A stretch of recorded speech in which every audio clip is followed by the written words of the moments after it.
All right, let's get right into it. We're going to be looking at a really pivotal moment in India's fight for independence. But this isn't a story about a big battle. Nope. This is about a leader who turned the courtroom into a weapon, and a law so completely absurd that it blew up in an empire's face. I mean, seriously, think about that question. Can you be jailed for an absence of affection? It sounds like something out of a comedy sketch, right? But this was the actual, real-life legal question at the heart of a trial that would literally change the course of history. It was the weapon they chose to silence a man who was just getting too powerful.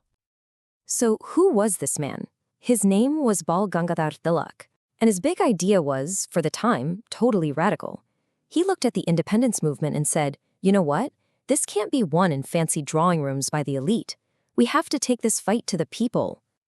And you have to understand, this was a complete break from how things were done. Before Tilak, most nationalist leaders were focused on writing petitions to the British, kind of hoping for slow, gradual changes. Tilak said, no way. The real power is with the masses.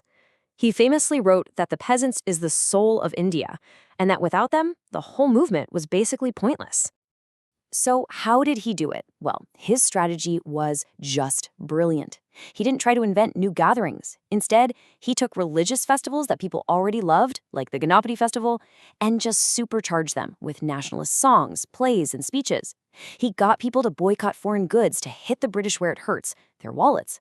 And maybe most importantly, he started these no-tax campaigns, teaching peasants how to legally stand up for their rights when famine hit. And here's the thing, this wasn't just some intellectual guy writing pamphlets from a comfortable office. Tilak was out there, on the ground, making this happen, and that's what really cemented his reputation as a leader who didn't just talk the talk, he walked the walk, especially when things got tough. And this right here really captures who he was. When a deadly plague hit the city of Pune in 1897, he didn't run for the hills. He stayed. He organized relief efforts. And he didn't just complain about the government's awful plague measures, he actually printed copies of the government's own famine code and handed them out to peasants, showing them, look, the law says you can legally withhold your taxes if your crops have failed. This made him a hero to regular people, and of course, a massive thorn in the side of the British government. So, with all this rising anger, eventually a couple of revolutionaries assassinated a British official. Now, the government couldn't find a single shred of evidence tying Tilak to the murder, but that didn't matter. They had the excuse they'd been waiting for. They figured, if we can't get him for the crime itself, we'll get him for his words. And that's exactly what they did. In 1897, Tilak was arrested. The charge was sedition, specifically under Section 124A of the Indian Penal Code. The government's plan was pretty simple: make a huge example out of him, crush his influence, and scare anyone else who might be inspired by his brand of nationalism. Even before the trial started, friends and well-wishers were pressuring him, saying, just apologize, make it all go away.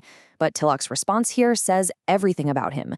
He knew this wasn't just about him anymore. He knew backing down would mean letting everyone down. He wasn't going to be a weak reed. This was a fight. So, what was the case actually about?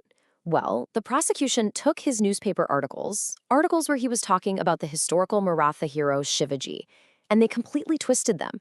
They argued that when Tilak was defending Shivaji's actions from centuries ago, it was actually a secret coded message to his readers telling them to go out and kill British officials today. His words, his journalism were literally put on trial. And all of this leads to the absolute climax of the trial.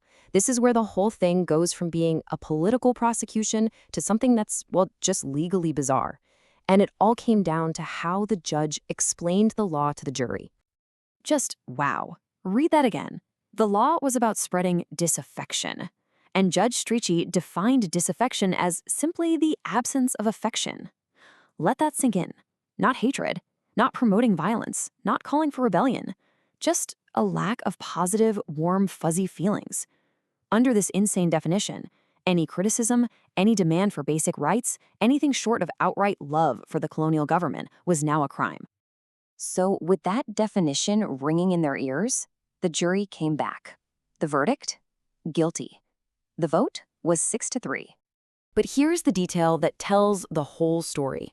The 6 jurors who voted guilty, every single one of them was European. And the 3 who voted not guilty, they were the only 3 Indians on the jury. I mean, That one fact just exposed the entire system for what it was. This wasn't about blind justice, this was about colonial power. So the government thinks, great, we won. We locked up our biggest critic. But they had just made a gigantic, catastrophic mistake. Because in trying to make him a criminal, they accidentally turned him into a national icon. The guilty verdict didn't silence people. It set them on fire. Protests erupted all over the country. Tilak went from being a well-known regional leader to an all-India hero, literally overnight. And the people gave him a new title. Not a government, but the people. Lokamanya. It means respected and honored by the people. And this moment from the Indian National Congress session just captures the feeling perfectly. A speaker mentioned Tilak's name, and the entire audience, the whole hall, jumped to their feet and just cheered and cheered. He wasn't a criminal in their eyes. He was a symbol of their fight, of their honor. And this whole experience just builds and builds. A decade later, in 1908, the government tries it again. They arrest him for sedition a second time. But now, Tilak wasn't just defending himself. He was consciously creating a blueprint for how to fight back.